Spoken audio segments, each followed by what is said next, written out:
est complètement empirique et ça ne repose sur aucune base scientifique. Cela dit, ça va probablement changer parce qu'il y a deux immunologies. Il y a l'immunologie que tout le monde connaît, a entendu parler, celle qui est à la base même des vaccins et qui vise à provoquer dans l'organisme du vacciné une réponse immunologique forte, spécifiquement contre l'agent qu'on a utilisé pour la vaccination, contre le virus de la polio, si c'est le vaccin de la polio par exemple. Bel objectif, mais on s'est rapidement aperçu que pour la plupart des vaccins, ça marchait si on ajoutait quelque chose, si on adjuvait quelque chose.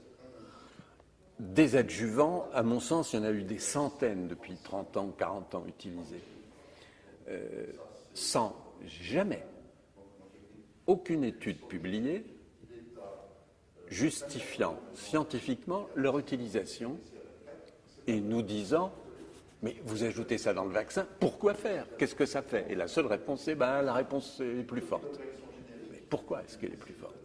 Et là, on entre dans un problème nouveau qui est en train de s'éclaircir. Quand je dis en train, ça va demander 10 ans, à savoir qu'il y a une deuxième immunologie qui est innée, il n'y a pas besoin de vaccin, elle est présente dans toutes nos cellules, qui ont la capacité de reconnaître grossièrement une substance qui rentre. Est-ce que c'est de l'aluminium? Est-ce que c'est une bactérie? Est-ce que c'est un virus? De quel type? Seulement, ces réponses-là, elles peuvent être très dangereuses. D'abord parce qu'on ne les a pas étudiées systématiquement. Donc au fond, on ne sait pas très bien. Ça renforce le vaccin? Bon, oui, mais quoi d'autre? Pas chercher. Deuxièmement, a priori, on a des raisons de penser que ces réponses peuvent être violentes. Les meilleurs exemples qu'on puisse donner, c'est les malheureux d'entre nous qui sont allergiques. Non, ça fait en gros 10-15% des gens.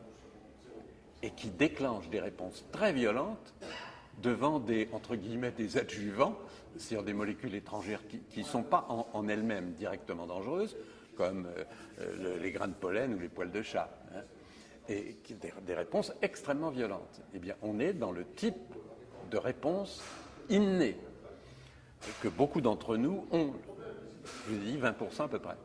Les adjuvants, ça déclenche aussi, on commence à le savoir, des réponses immédiates et qui sont susceptibles de renforcer la réponse immunitaire que cherche à fabriquer le vaccin. C'est en ce sens que ces adjuvants peuvent avoir un effet positif sur cette réponse immunitaire.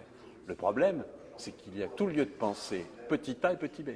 Petit a, avec certains adjuvants, ça pourrait bien réduire au contraire la dépense immunitaire.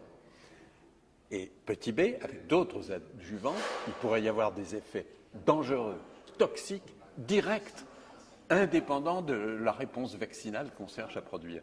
Et c'est là où on peut craindre que certains adjuvants soient éventuellement la source de pathologies graves chez certains sujets. Pas chez tous, mais on retombe sur le problème de l'allergie, ça ressemble beaucoup. Hein.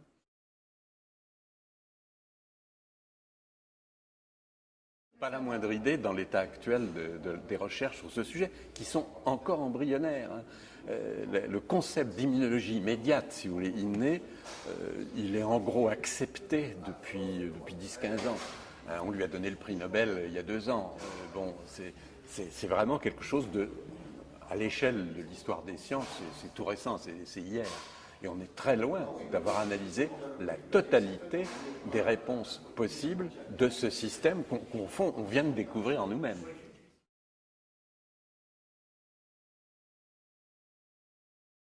L'immunologie est enseignée de façon assez détaillée et approfondie, mais on n'y parle jamais de vaccinologie. Vous me dites qu'on passe 1 heure sur les vaccins. Je pense que dans la plupart des facultés, on apprend le calendrier vaccinal. Point. Et c'est tout. Et c'est pas étonnant, parce que les immunologistes se sont intéressés au fonctionnement du système immunitaire normal. Aucun d'entre eux, aucun ne s'est intéressé au vaccin, à la vaccinologie. Je ne serais pas éloigné de vous dire qu'en 2013, on n'en sait pas beaucoup plus que Jenner ou Pasteur il y a 200 ans et 100 ans, et 100 ans, plus même que 100 ans.